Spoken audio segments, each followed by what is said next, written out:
Hey everybody, 16 hours and like 4,000 miles later, and here I am in Berlin waiting for IFA 2019 to start. They're doing all kinds of construction behind us, so if it gets loud, hey, that's part of the deal. At any rate, I'm here to show you these. These are the new Sennheiser Momentum wireless headphones, and even though they're not saying as much, I think they're going after Sony.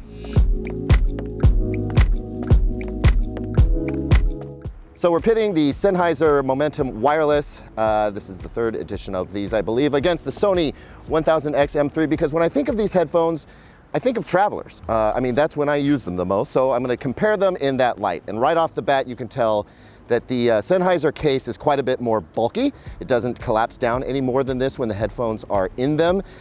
It's also rather soft-sided. There's some reinforcement here, but it's not gonna do a whole lot to protect the headphones, I'll tell you. Obviously, the Sony is much more compact, so it takes up less space in your backpack or your suitcase or what have you. So keep that in mind. Popping this open, we'll see we've got the headphones, which we'll take a closer look at in a moment.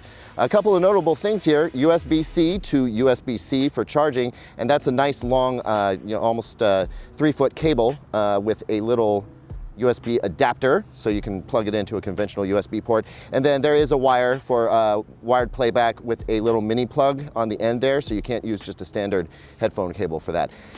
Contrast that with the Sony, which come with a tiny little pigtail of a charging cable, right? That's always driven me nuts about the Sony. A conventional headphone cable, and then there's an airline adapter in there. Not a whole lot of use for that. We'll start with the Sony because I'm super familiar with them. One of the reasons I love them so much is their fold flat design. They're very compact, hence that smaller case. And then when you unfold them, I mean, look, they're super, super plush and soft at the ear cups, very soft and plush on the headband. They're not particularly large, you know? I mean, yeah, they're a full-size headphone, but they're not big and bulky. And most importantly, these are super lightweight. You don't really feel them when you wear them. And when you're having to wear them for a really long time, that's a big deal. The Sennheiser have a very different design. It uses a more conventional stainless steel headband where it kind of hinges on that, so you can adjust pretty easily there, but you know, they don't fold flat, right? Which means that they're a little bit bulkier. They sure are gorgeous though. These are a very classy, slick looking headphone. And as far as the padding goes, I mean, there is ample padding here for sure. Feels very soft when you touch it.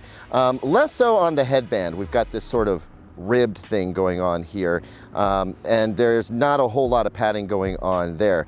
But when you put them on, that's when you notice that these are significantly heavier than the Sonys, and I found that to be a little problematic. We'll talk about that in a second. You've got your USB charging port here, headphone cable jack there. You have an array of 4 buttons total. This is for volume and playback control. You can also call up Google Assistant and Siri if you want to. Alexa functionality is coming on the way. There is a little power toggle and a manual pairing switch here, but one of the cool things about this set of headphones is that inside the ear cup here is a sensor, so that when you take them off your head, it automatically pauses what you're listening to. Also actually deactivates the noise canceling, so that's gonna help save the battery a little bit. And in fact, when you fold them in, they actually turn themselves off. Now let's go back to that comfort theme. I think that's one of the most important aspects of a headphone, because if you don't want to wear them, then what's the point, right? So here's the thing with the Sennheisers. At first, they feel very lightweight. The clamping force feels totally reasonable on my head here. But I can tell you from experience that after about an hour or so of wearing these, it started to wear me down. The clamping force is a little bit more than I like for my type of head. You may get a different experience, so I definitely recommend you try these before you just swear them off, because I am saying that they're not as comfortable as I'd like them to be. Part of that is the headband. There's not enough padding here. You'd think with all that clamping force that it wouldn't rely so much on the headband, but it kind of culminates in this tight feeling experience. You definitely know you're wearing headphones when you wear these. They're gorgeous. I love the design, but ultimately the comfortability leaves something to be desired, and that's kind of a problem if you're on a long flight. Like I said, I spent about 16 hours in a plane, and honestly, I only wanted to wear these for about an hour before I wanted to switch back to my Sonys. So there is this hard power button here, and you can switch these things off manually if you want to, but you don't really have to. The great thing about these is that you can just leave it in the on position, and when you're done using them, it's gonna pause music, turn off the noise canceling, and then when you fold them, they turn off entirely. You can use this switch to deactivate the noise canceling, so it will let sound in case you need to hear your flight attendant or somebody around you. Otherwise, it's a very automated process. Just pull them out of the case, put them on, and the noise canceling is immediately available to you.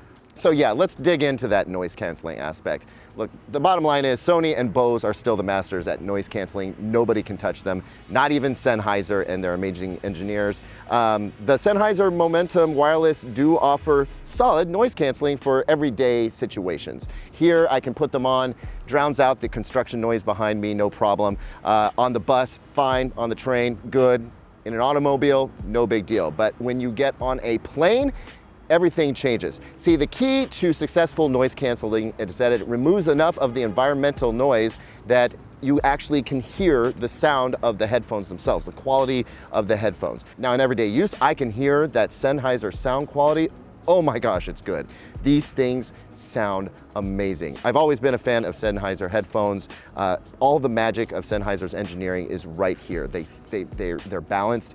A nice, substantial amount of bass without getting in the way of anything. Mid-range is super clear and liquid, and the highs are dazzling. There's a lot of detail, no sibilance. I mean, top to bottom, just one of the best sounding headphones that you can buy until you get on a plane. And then the noise canceling has to come into play, and it's got to remove all of that wash. And unfortunately, it just doesn't do that. On a plane, these don't sound better than any other headphone. Definitely not better than the Sony, and not quite as good as the Bose either, because the noise canceling isn't removing enough of that noise in order for you to hear that amazing sound quality, which is kind of a disappointment, especially considering we're talking about a $400 headphone here. $400 for the Sennheiser Momentum Wireless versus $350 to even just $300 for the Sony WH-1000xM3. I mean, between the two, for hardcore travelers, I gotta pick the Sony. I don't think that the Sennheiser step up well enough there. However, if you're not a frequent flyer and that's not a big concern for you, you just need substantial noise canceling with amazing sound quality, that's where these come in. There's no better sounding noise canceling headphone on the market that I can think of, certainly not one that I've reviewed. So if you're an audiophile and the sound quality is the #1 consideration, definitely give these a look. They're gonna cost you a little bit extra, but the sound quality brings it home for that $400. Hey everybody, thanks for watching. If you want to know more about those Sony headphones that I love so much, I love them for a reason, here's a review right here. Do me a favor if you would, like, subscribe, hit that notification bell, and drop me a comment down below. What's your favorite noise canceling headphone? What do you think of these Sennheisers? And as always, you can check out digitaltrends.com for the latest tech news and reviews.